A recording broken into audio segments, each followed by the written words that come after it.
You're listening to the Clutter Fairy Weekly, a weekly webcast and podcast brought to you by the Clutter Fairy in Houston, Texas. If you'd like to participate in one of our live webcasts, please visit cfhou.com/weekly. You'll find a calendar of upcoming webcasts, as well as instructions for joining the Zoom meeting via the app or by phone. We'd love to see you. That URL again is cfhou.com/weekly. Now here's the weekly episode. Enjoy.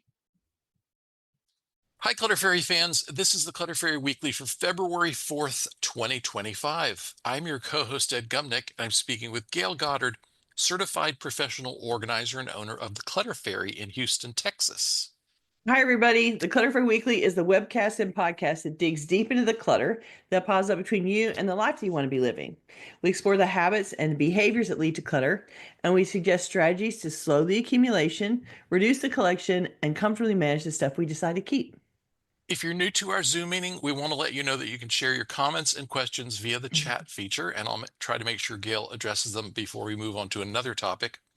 You can also use the raise hand feature if you'd like to ask a question or make a comment yourself via audio or video. And we're streaming the webcast live on Facebook, so you can share your questions and comments there, and I'll relay them to Gayle. We're going to start by talking about last week's weekly tittle, which was called Break Down a Barrier. The assignment was to remove an obstacle that's been getting in the way of your progress.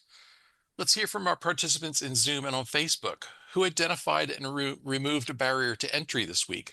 Please let us know in the comments. While we wait for our live audience to chime in with tittle reports, I want to share a helpful suggestion from YouTube viewer CM. And this is sort of in the vein of removing a barrier. CM writes, clutter blindness. I think I became blind to some clutter. The only thing that has helped is taking photos of all rooms and closets. How odd that I overlook clutter when it's right in front of me. And she put overlook in quotation marks. But when I look at a photo of the exact same clutter, that photo is a real eye-opener, pun intended. Isn't that an interesting result, though? I suspect it's because you're removed from the space. When you look at a photo, there's some sense of detachment. It becomes a more neutral space in the photo, like a picture of any kind of a background. And you can truly see it when you're not in the middle of the space. Also, if you take a photo, you can go sit somewhere else and contemplate the photo carefully and without getting overwhelmed. I'd recommend taking a photo to anybody who's overwhelmed by a specific space. You can sit with the photo, look it over, and make a list of things that you'd like to change or improve. And that gives you a game plan for how to tackle the room in the photo, and hopefully helps you to not be so overwhelmed when you go back to actually get started. Really great idea. Thank you for the reminder, CM. I forget how taking a photo and looking at the photo instead of the actual room can be sort of a emotional shutdown barrier, so that it's easier for you to look at the space. It's really interesting what a difference it makes. Surprisingly so. There's just, when you just experience the visual a slightly different way, it shakes you out of the familiarity a little bit. Yeah, you can suddenly see it. And it's sort of like watching a movie, right? Or flipping through a picture album. It's just, there's just that extra level of detachment somehow. Yeah. JB says the camera doesn't lie. Yeah, true that. Right? Connie says, like when you see your background on a Zoom meeting and notice something that wasn't cleared away, whoops. Yeah, exactly. Right? Because it becomes two-dimensional and you're looking at it differently. That's so funny. Yeah, I think you see it mirrored, so it's not what you see in your normal perspective. Just that slight change of perspective makes the difference. Yeah, I don't make my bed until I turn on the Zoom camera. That's funny. Oh, so hi Facebook. We've been having trouble getting tuned into you. So, and we're just now joining. My apologies. We had already started the show and then realized that Facebook hadn't worked. And so my apologies. You missed a little bit. We're going to pick up where we left off. Let's look at some comments. Let's see if anyone chimed in on last week's tittle. No, everyone is talking about how your space looks different. M said instead of getting a barrier removed, life dumped more of the same theme on me. I went into overwhelm. I'm glad for Mm. our Zoom meetings. We are here every week to try and help you snap back out of the overwhelm, right? Right. That's exactly the goal. So glad you came here. That was a good self-care thing to do. While you're overwhelmed, come and listen to us talk a little bit and see if it can help. JB says, did not finish, but tackled my barrier to entry, one of them, a fortress of several large moving boxes full of random stuff. Ah, I went through a box of old spices and kept only 6 or 7 of the whole box. oh, Terrific. awesome. That's great. And so then you had 7 things to put away, which was easy. And then you had a bunch of trash to take out, which was also easy. So, and one box gone. So, yay, we're clapping for you. That's awesome. That's the thing about moving boxes. If they sit there for a long time, they start to look like they're going to be something impossible to deal with. And Right. it's really just another box of stuff. It's not that impossible. You just have to open them and start doing them. And so good for you that you did it. They And come back next week and do it again. and your perception of them gets worse and worse and worse over time. Mm, The your sense hmm. of your feelings of dread and Yeah. shame and whatever other negative emotions you put on not having finished the project of emptying Mm. these boxes, that all piles up over time. And then when you actually get into them, it's like, what was I stalling about? What was the big deal? Yeah, yeah, it's absolutely true. JB added, taking them out temporarily creates a mess, so hard to get into that. Yeah, yeah.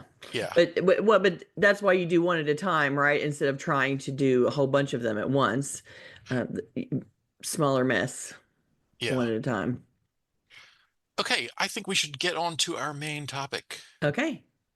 Big life changes can derail our productive routines, introduce new sources of clutter, and complicate the work of decluttering and organizing in frustrating and unexpected ways.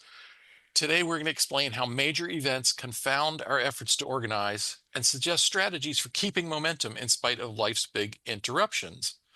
We announced this topic last week with a focus on um, separation and divorce, and then realized that we kind of scheduled back to back similar topics because next week we're going to be talking about how spouses complicate the decluttering and organizing effort. Yes, Decided we they do. didn't want to do 2 solid weeks of bashing on husbands, and so we've shifted the emphasis a little this week to be more general. So go ahead, Gayle. Okay. I have to say, no one has ever said to me, Gail, as I've been going through this big life transition, it's been so easy for me to keep up my organizing projects and maintenance. Literally, no one has ever said that. And why is that, you ask? Because routines work best when your life is running steady, when the calendar is predictable, when the tasks you do can repeat day by day without much interruption. Those organizing routines can start to wobble when your calendar suddenly blows up, when your life becomes unpredictable, when you suddenly have 800 new things to do that you've never had to do before now. And as we all know, no one's life stays steady all the time. Life throws us curveballs. Some we plan on in advance, like retiring, and some we never see coming, like divorce. Either way, those events cause disruption, and your organizing routines can get bent or they can break. So, what types of major life events directly lead to an increase in the volume of stuff we have to manage? Job change is one. We talked about retirement because you clear out your office and you bring it all home. Mostly because when you're finally walking out of your office, you don't want to make a lot of decisions at that point.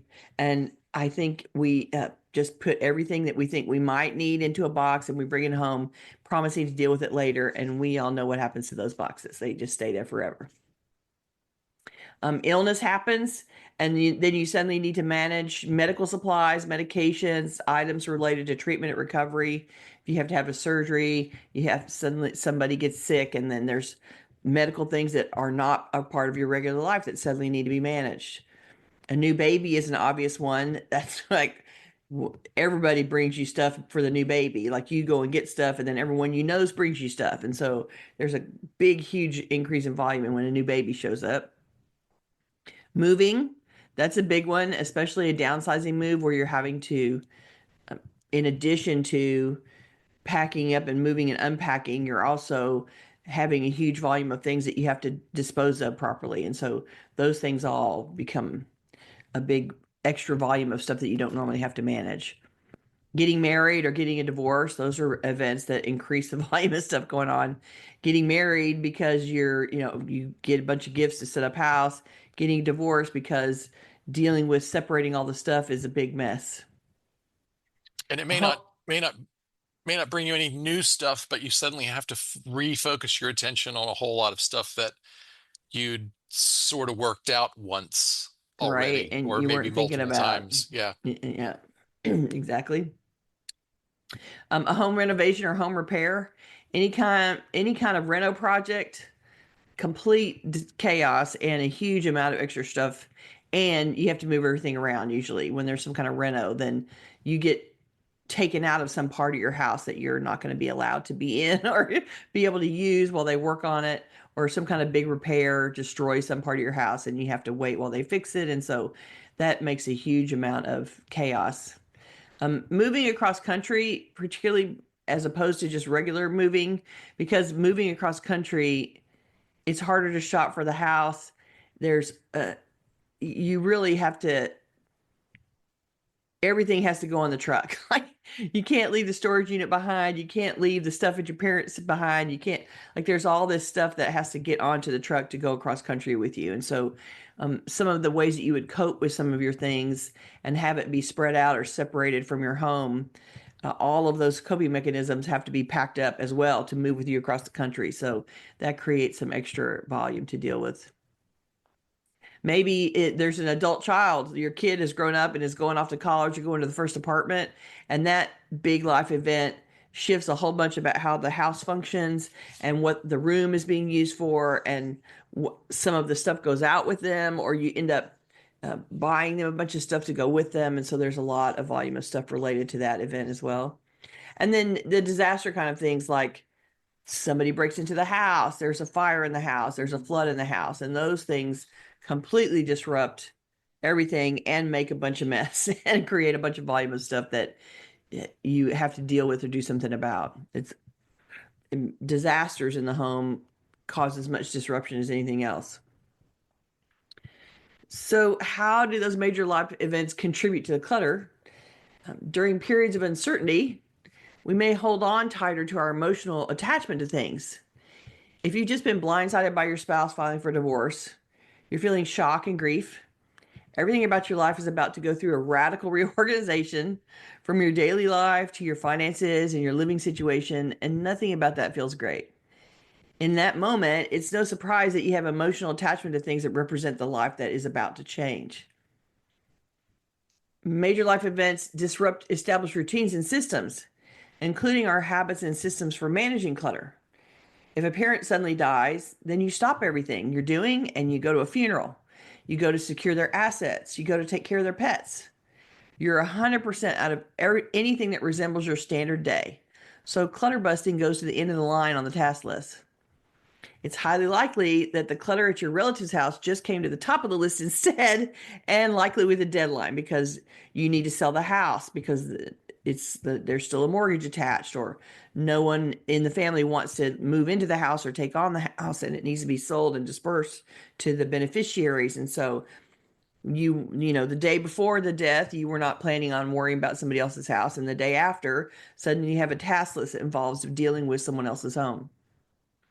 That is going to disrupt everything that you're doing at your own house.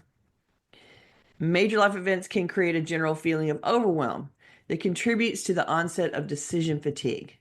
I can totally relate to this one. I experienced that overwhelm in a moment towards the end of my move-in day. I'd been pushing hard for a couple of months to get moved. And at the end of the move day, I suddenly could not answer any more questions. I hit the wall of decision fatigue and could not process one more move guy saying, "Ma'am, where do you want this box?" My brain just melted and there was no fixing it that day. And so you can get overwhelmed when there's a big event going on and you will not be able to make decisions anymore. That's going to disrupt your ability to be organized for sure. Major life events can eat up a lot of the time, energy, and money that we might otherwise spend on managing our stuff. I would say that fixing my AC and then the heater, that ate my money that I had designated for other things for sure. And home repairs are so disruptive. Those repair people and their equipment and the demolition and the broken stuff gets in the way physically and mentally. It's hard to stay in your organizing routines in that environment for sure. We lose focus on organizing during stressful times when we feel that we must prioritize more fundamental needs. The minute there's a health crisis in the family, cleaning up your house and managing your stuff goes straight to the bottom of the list of things to do. My torn meniscus shut down my ability to function 1,000%. I was barely getting by, taking care of my physical needs and nothing else.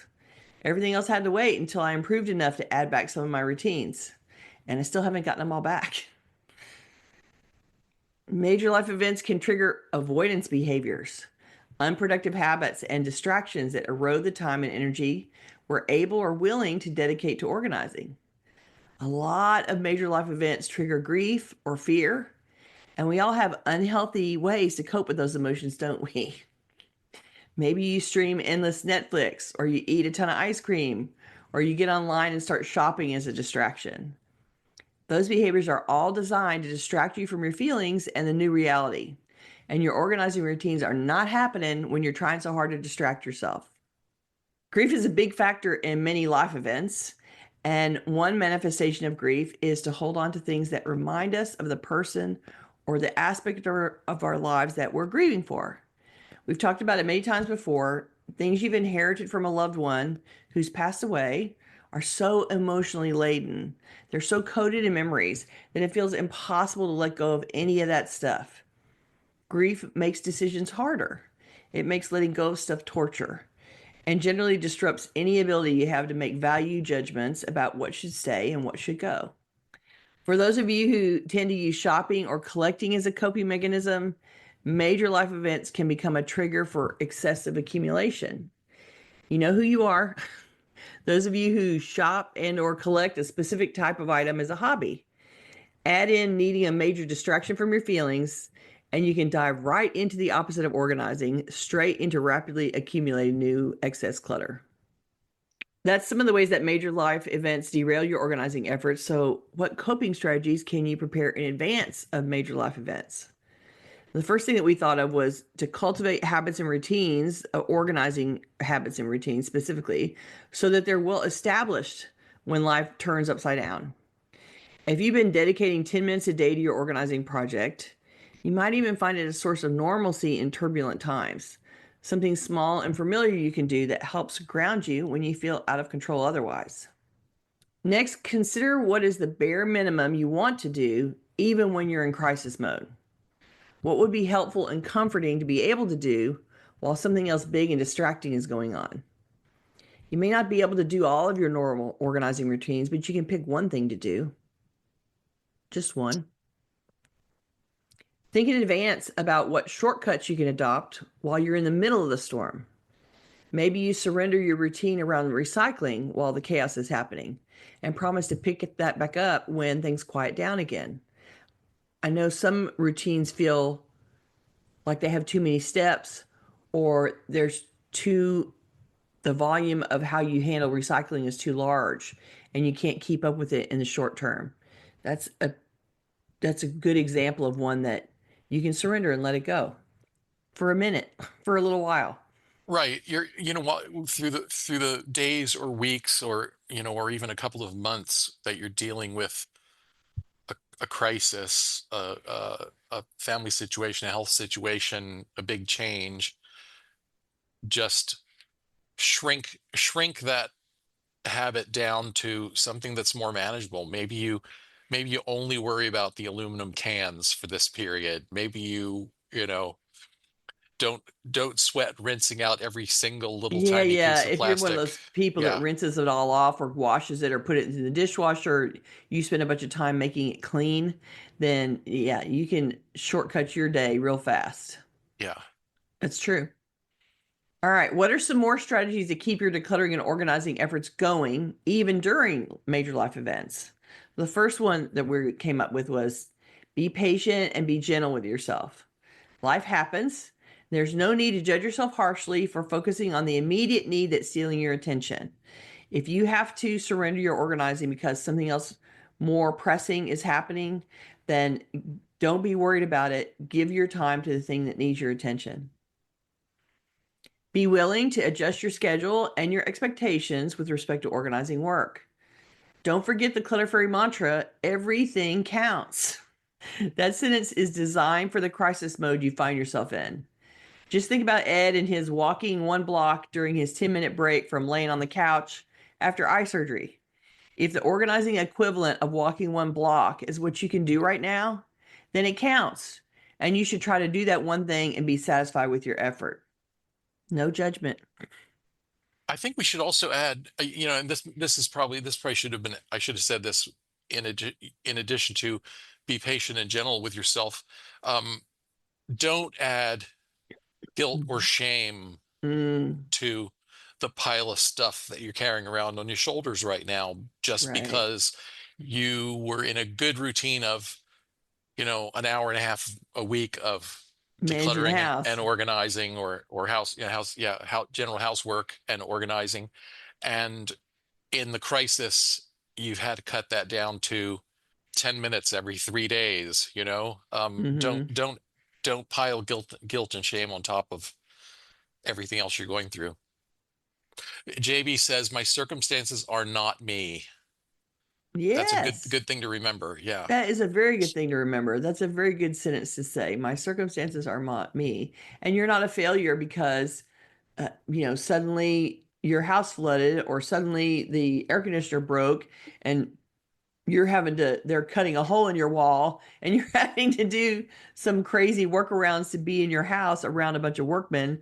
And that process is disrupting all of your normal routines. And that's not something to feel bad about. It's something to just roll with, I think is the point of what JB is saying. M says, I find it much more difficult to get through a crisis if the house is cluttered and disorganized. And Mm, that's that's a big part of why we're, suggesting that if you're when you find yourself between crises in mm, in those right. golden days between emergencies, that's the time when you can be cultivating the habits. That's when you can establish the systems and make them as simple to follow, as effective as possible, so that then when things fall apart, you have those habits to rely on. And you can keep some of them up, hopefully. And if keeping the space organized helps you cope better, then it's part of your self-care to reset the place, to keep it organized while you're trying to cope. And so good to know that about yourself. And you can use that as your coping mechanism while you're stressed out, while something's going on. You can turn and focus on organizing the space. Yeah. Well, and Rowan commented, I'm fortunate that trauma instantly causes me to get rid of stuff.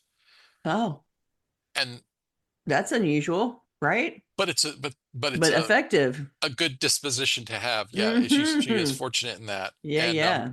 Deborah said me too on that. She said, when I was unexpectedly widowed at 44, I did a major purge.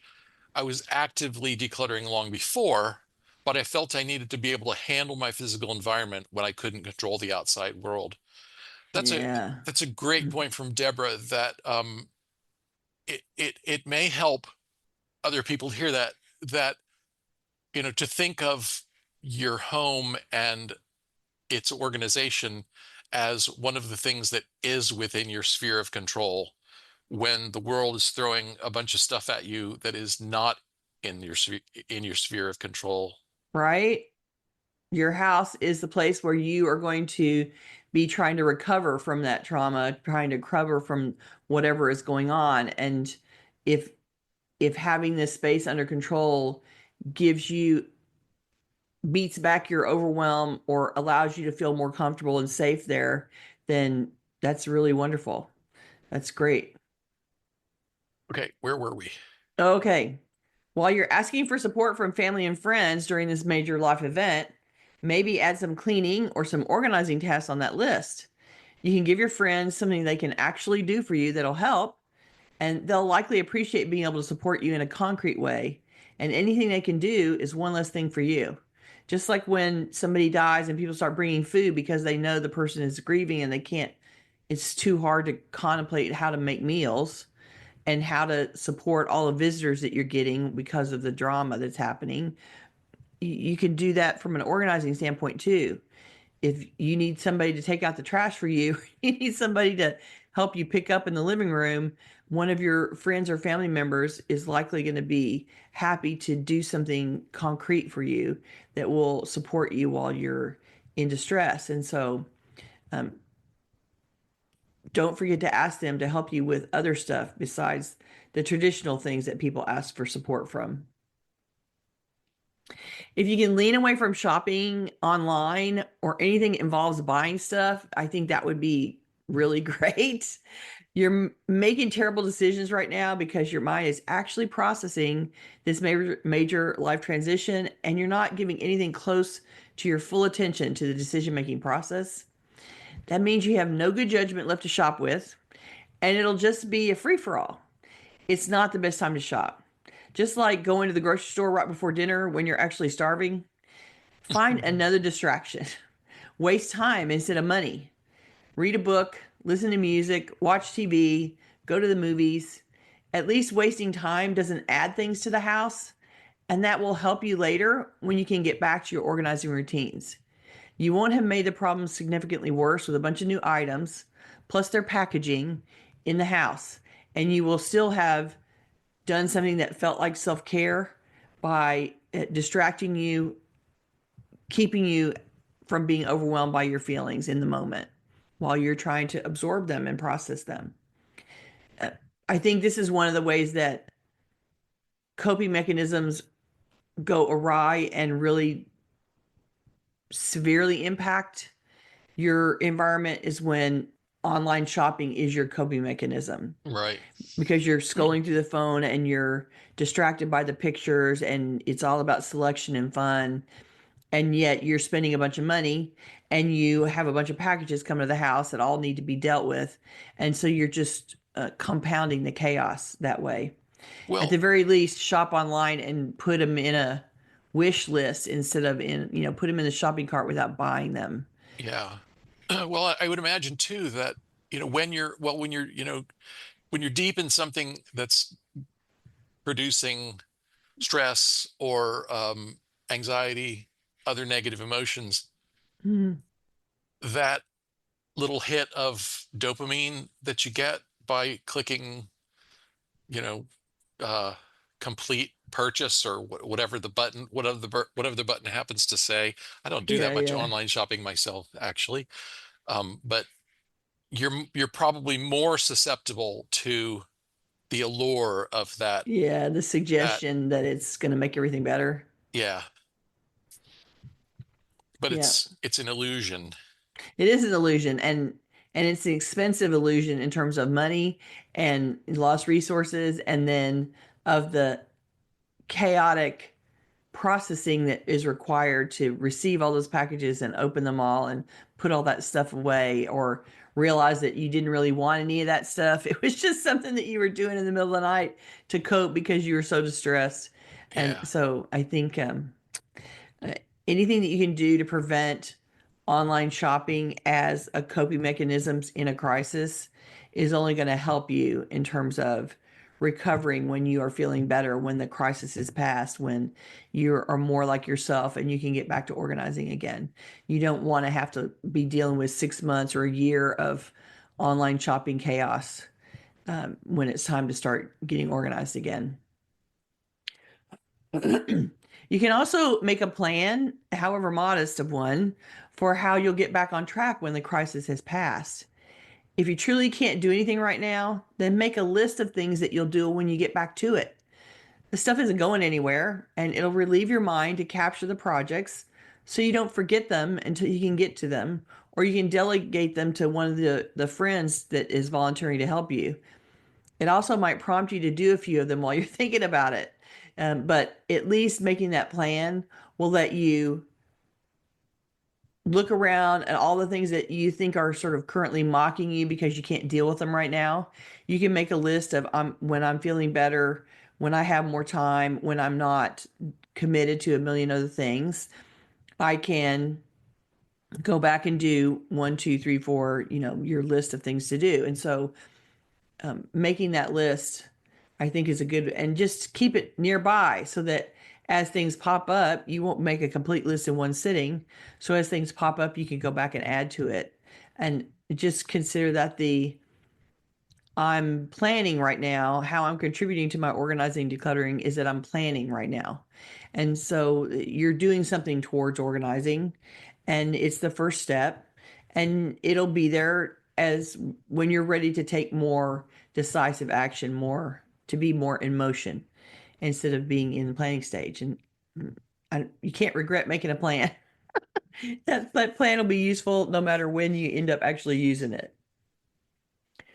JB commented, I think online shopping can feel productive because it's like a project you're doing, selecting, Mhm. researching, etc., and sometimes it is needed, but we can be vulnerable at certain times to all the marketing ploys out there.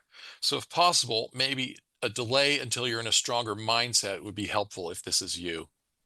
Yeah, and that's where I think we've talked before about putting it in the shopping cart and not buying it today, leaving it in the shopping cart for 24 hours or 2 days or whatever, and then going back to it again and going, do I still really need that? Does that still really make sense? Let it be, let there be a pause before you pull the trigger. And hopefully some of those things that looked enticing in the middle of the night while you were really sad or upset or distressed will not feel as important when you go back to look at it in the cold light of day. A couple hours, a couple days later Well, and makes make a difference. JB said better than I did a few minutes ago what I was trying to express. We're vulnerable. JB says we can be vulnerable at certain times to all the marketing ploys out there. Mm, That I was kind of trying to get at that myself, saying yeah. that when you're under the stress, when you've got the pressure of the event, the grief, um, the what else did I say? I mentioned anxiety, um, just that sort of feeling of uncertainty as big changes are happening in your life. Hmm. Those the marketing tricks are designed to convince you you'll be better after this. You'll be better Yeah. if you just buy If this thing. only Yeah, if only you will buy this thing, everything will be a little better.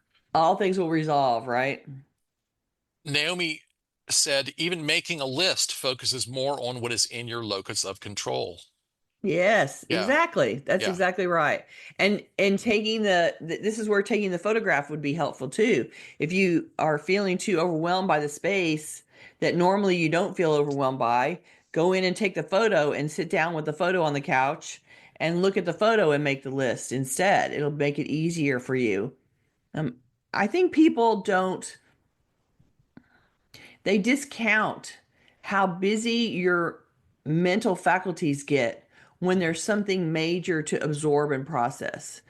When someone dies, when then there's some major transition in your life, you lost your job, the divorce is happening, you're trying to recover from a flood, like there's so much mental space that gets taken up while you try to process and deal with that and make plans around it and deal with the emotions from it, and you don't realize how much of your mental and emotional resources are being used to cope with that. And so the part of you that needs to be practical is busy doing something else, and you don't have the same level of resources that you normally do if you feel more steady on your feet and all things are cooking along with gas.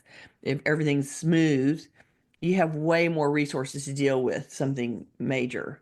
And so once that major thing happens and you're in the middle of all of the reactions and emotional stress that's coming from it, then you don't realize how diminished your decision making capacity has become and how hard it is to make good choices in that moment because your brain is busy.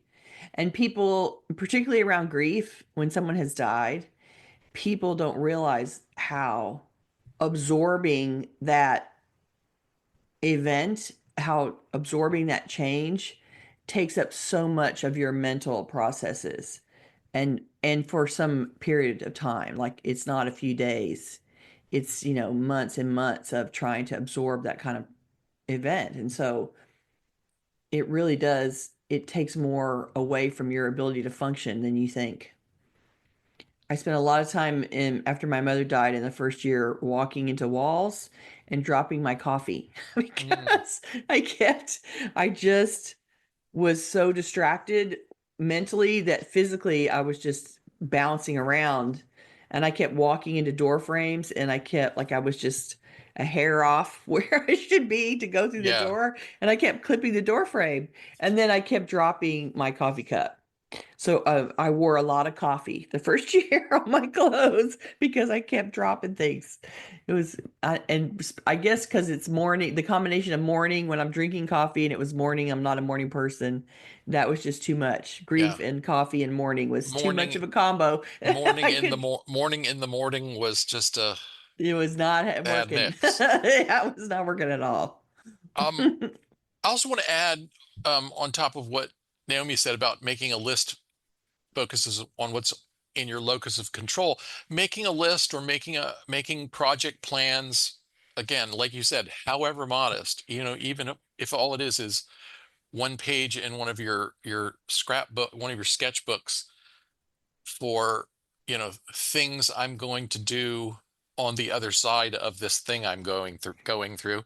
Hmm. It's it's forward looking. There's a little note of hopefulness to it, of optimism. Oh, You know what I right. mean? Hmm. You're focusing on the future, not A little minute on the on future. spend a minute on the future instead of having all of your energy on that's the thing in your life that's falling apart at this moment. Mm-hmm. Hmm. Does that make sense? It does. That's a good observation. And You, oh, you probably won't make your best plan. Like, it isn't that this is going to be a brilliant plan. It isn't that you have all your mental faculties to make a really fabulous and well thought out and perfectly arranged plan. It's just it's just a brain dump of things that you need to work on later. And when you're more together and you have more time and you're not so distressed, you can go back and revise the plan and make it make more linear sense. The action steps can make more sense in terms of order and what to do and that kind of stuff. So don't worry about it needing to be a perfect plan, because it doesn't. It just needs to be a capture of things that you want to be able to return to when you have the capacity again. And then you can take your list of what you're thinking of right now and revise it, strengthen it, make it a better plan, right? So don't get stressed about what the plan looks like. It doesn't have to be like how you would normally plan, or as elaborate, or as the steps don't have to be determined, that kind of stuff. You're yeah. just making a list of things to worry about later. Eclair says, I have a folder on my desktop called shopping. Instead of buying, I put links or screenshots in there to save for later. It feels kind of nice to have stuff in there, Oh, cool. So you have a little wish list going, right? but you don't actually are you're not buying them when you find them, which I think is great, because that separates you from the shopping triggers, all of the marketing that's trying to get you to buy now, buy now, buy now. They created that buy now button for a reason Right? because they wanted you to do it before you had a chance to think about it. And so if you are putting them off in a folder, good for you. That means you're not caving to the buy now button, and you can go think about it and contemplate it in your own time frame, which is good. Here's another great comment from Naomi. Naomi is on fire today. Naomi says marketing is designed to increase your insecurities, and that is just the opposite of what you need in a crisis. 100%. Oh my God, that's so true. 100%. And you can't let that happen to you. You can't let people marketing, shopping websites divert you from your own self-care. And so they don't need to make it worse for you. That is 100% true. Ginger said, taking a picture is my favorite strategy. I take the pic, make the decisions, and plan next actions. Then I can tackle it quickly. Right? And there is something about the remove that comes from looking at a picture of it. It's not your space. It becomes two-dimensional instead of three-dimensional. You're not you're not standing in the middle of it. You're looking at it from afar. And it's a whole lot smaller, right? Like the picture, your actual room is very big and life size, but the picture is very small. And so I think it's like, looking at a dollhouse at that point. It's the size of it is interrupted because it's in a photo. So the things that normally overwhelm you because they're overhead or they feel real big and bulky to you personally when you're standing there are now in a photograph. And so they can't have that effect on you, which is awesome. And so it really does shrink how they how they affect you physically and personally in the space. And love that idea. I'm really happy that we got reminded about that one because it's a very good technique, especially in this place where somebody is really super overwhelmed because of distress. JB says, and this is in reaction to the idea of taking a picture, whose messy room is that? Right? I used to tell people to walk into a room and think about if your mother-in-law was standing there with you, what would you see? And somehow thinking of someone else seeing it is also affects your ability. It separates you a little bit from the room differently, and suddenly you look at it with new eyes. But that still requires you to imagine or to be in the room and imagine another person there with you, and you're still in the full size of it. And so I think the photo really shrinks that down, so it's much easier to contemplate it as a project when it's 4 by 6 or it's on your phone or it's on your iPad and it's a fraction of the size it is in real life. Oh, Imagining the landlord showing up. Exactly. I yeah, had a client recently yeah, who called me for an assessment and said she was worried about because they had to come and like change the smoke detectors or do batteries in the smoke detectors. And so the maintenance people were coming in and she was freaking out about the maintenance people being in the house because she thought it was such a wreck. And she ultimately let them into the house and then left. Like she left the apartment because it was so distressing to her to think about them being there and seeing her house. And the only way that she could cope with that was to not be there at all. And then it prompted her to call me. So the maintenance guys coming to see the mess was enough that pushed her over the edge to call for some help to get control of the house again. So there you go. JB added on the subject of making lists that look forward. That feeling of hope is what leads us through this labyrinth. Hope Mm. plus purpose plus inspired action equals momentum. Yes, exactly. And and however the major life event is affecting you, anything that helps you, start rolling the train tracks forward is wonderful. And and it doesn't matter how slow it is. I mean, I always think back to Ed walking down the street. I went there one day while he was doing that, and we walked down the street and we walked back, and it was this short little, 10-minute trip that we made. Right? Two But 2/10 of a mile or something. right. And he wasn't like, hoofing it 900 miles an hour. He was, very gingerly and carefully, like we didn't want anybody falling while Right. was trying to recover. And so he was very quietly, slowly going down the street and back. And, it's like even that counted. And so even if the motion is slow and even if what you can do is a little bit and you have to take 5 times as long as you normally would take to do it, it doesn't matter. It's still a forward motion. It's still something that you're doing. My And equivalent in the house right now is I hung up one picture. That was like I've not had hung anything else, but I found one picture that I knew I wanted to go in one space in the house, and I hung it up the other day. It was like, yay, I've hung my first picture. Well, and the power of habits comes from repetition. And Mm, so even if you have to scale back a habit, as yes. long as you find a way to do it that honors the spirit and intention of the habit, Yes. then I feel like you're keeping it, you're keeping the routine alive, you're keeping the Yeah, you're habit keeping a habit alive. alive and in the forefront and as part of your day, right? That's a very good point, Ed. That's a very good point. No matter how scaled down, you're still keeping the habit alive, which is wonderful.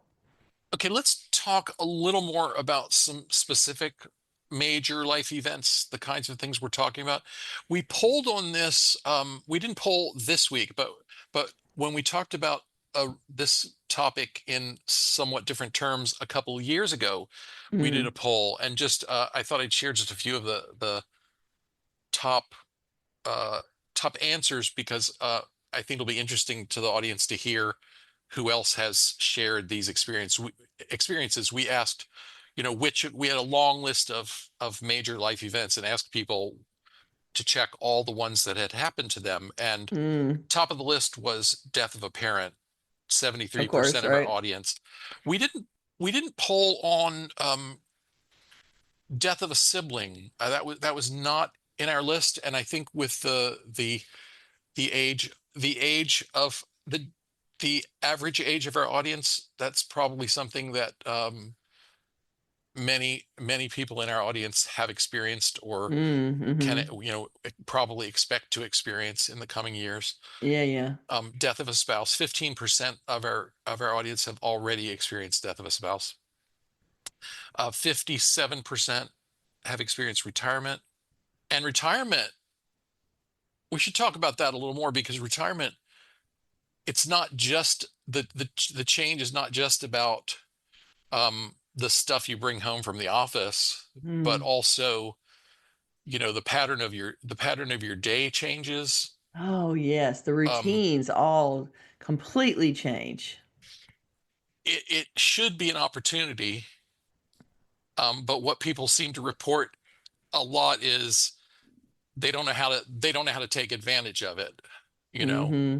as a time to establish new routines. How many of your clients, what percentage of your clients do you think are retired already?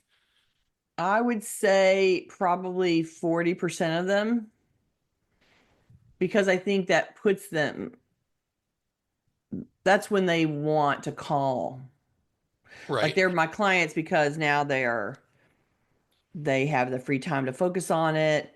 Their retirement is done, so they don't have to live close to their job anymore. They can choose a different place to live. So it's a time that triggers moving Lots of sometimes. other big changes. Yeah. Yeah, yeah, yeah. And they can like work during the day and they have the resources to pay for support. And so it becomes a focus that they couldn't do in any major way while they were working, but suddenly now they can. And so, yeah, I would say 40% of my clients are retired now. And there's all kinds of things that come from that too. There's a lot of movement that comes around. You pick up a hobby, you start doing something that you always wanted to do. You are, learning new skills or hanging out with friends or traveling or whatever. And so there's a lot of action that happens around retirement. It triggers, like it's a big thing to walk away from a job, a work that you've been doing for a long time, but then there's all these other things that happen because you subtracted that daily focus. Now you have all this time and you start doing all these other things instead. And so, or getting organized becomes one of those things that you do. Beth says, what do you mean by the average age of our audience? I've enjoyed being 29 for several decades now. Yeah, but Beth, we have some 200-year-olds who are really skewing the average.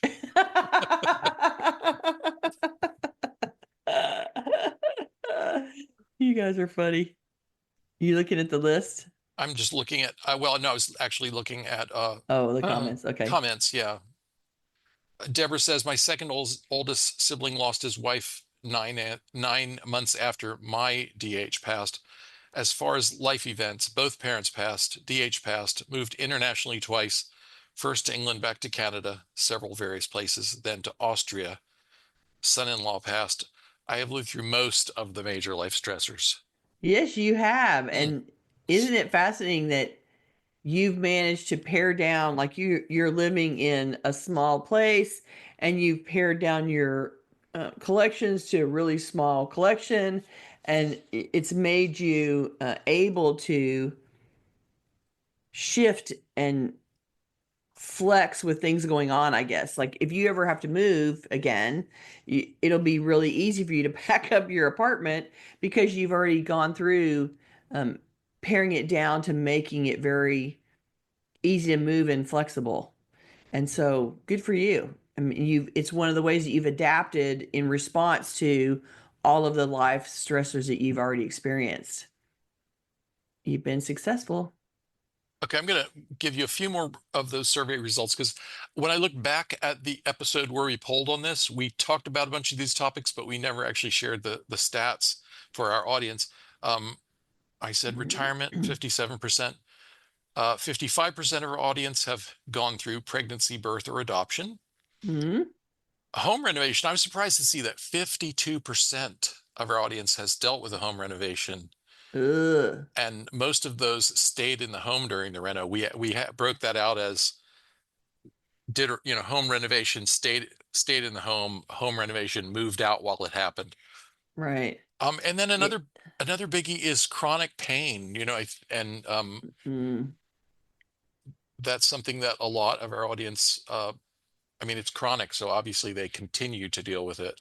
right. And it's 49%, which is a huge amount. So Yeah, half the audience is dealing with some kind of chronic pain. yeah. And that managing that pain and coping with it gets in the way of all kinds of other stuff. So yeah, that's a big one.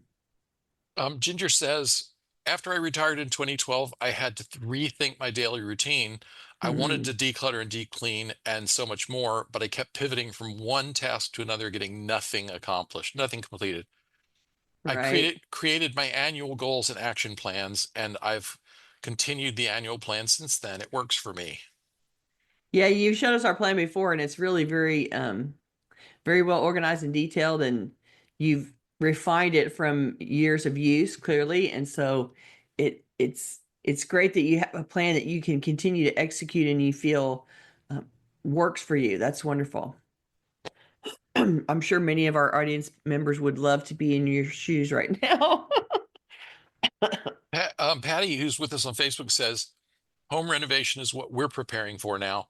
It's really great to have the start deadline because it's forcing me to declutter now so the project will be easier. Right? Because you don't want to, after you renovate the kitchen or renovate a bathroom or you build a side onto the house or close in a room or something, it you don't want to add back a bunch of junk into a space that's all brand new and fancy, right? And so it really don't want to have to put all those things back again. And getting rid of them now is great. Um, and it's always there, especially in the kitchen. You have to figure out a way because they're going to destroy the kitchen and rebuild it. You have to figure out a way to be able to cook. And how are you going to have food? How are you going to have water? How are you going to wash dishes?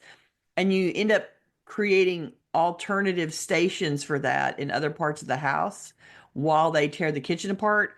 And then you have to be committed to those stations for, months because it's not a fast project. It's not something they can do in a week.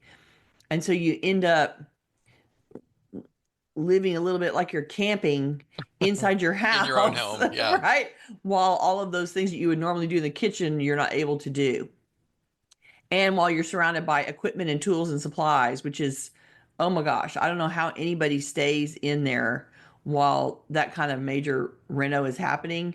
Because to the builder guys, it's just a work job environment. It's just a space they work every day, and it's not. They don't feel about it the same way that you do. That it's your home and your private space, and to them, it's just a job site.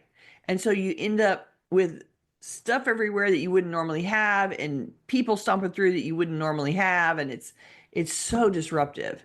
And I can't even, like, there are lots of people that go through building a house or doing major renovations on the house, and I'm thinking you really better be solid in your marriage before this starts, because this might blow you up by the time everybody gets over the stress of living with this reno.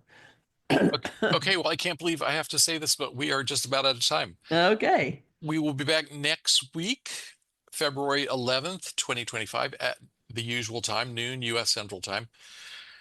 And next week, in honor of Valentine's Day, we're going to talk about how spouses and other sorts of domestic partners can hinder or help our organizing efforts. I don't have a title for that yet, but watch your email. That should be out tomorrow. Um, Thank you too to everyone who bore with us for last on the survey last week. We asked a question about how did you find the survey, and even though it was a little confusing, it was really useful to get those answers. One thing we learned is that not nobody comes to our surveys from LinkedIn. Most about uh, half of the survey responses are from people who get our email newsletter that goes through MailChimp. Yeah, yeah. And use it as a prompt. Yeah, and then another large chunk are people who are Meetup members. We started this group with Meetup, and that's still a big source of our our audience. Yeah, how we manage the audience. Gail, why don't you give us the tittle? Okay, this week's title is entitled Major Events, Major Changes. And this week's assignment is to think about major events in your life that can have an impact on your clutter landscape. Spend a few moments thinking or writing about life milestones that you've lived through, that you're going through now, or that you might reasonably expect to experience in the coming years. Reflect on the effects of these big events on the environment of your home. Which have made an impact or would be likely to make an impact on your volume of stuff or your ability or willingness to deal with your clutter? For an experience that has made or will make a large impact, research some resources that might help you manage the situation in question. For example, if you anticipate having to care for an elderly parent in your home, you might take some time to learn about assistive devices and equipment. And one note about this tittle, we recognize that we've been talking about major life-changing experiences, and we're not expecting you to make a comprehensive long-term plan in response to this tittle. We only want you to think about the effects those events have on your life and dip your toe in the water of ways to manage and mitigate the changes that they might bring. And then come back and tell us about it next week. All right, if you're watching this on YouTube, we would love for you to join us live. To get notifications about upcoming events, we invite you to join the Meetup group by visiting cfhou.com/meetup. You can also follow us on Facebook by visiting cfhou.com/Facebook, When we can get Facebook started. right?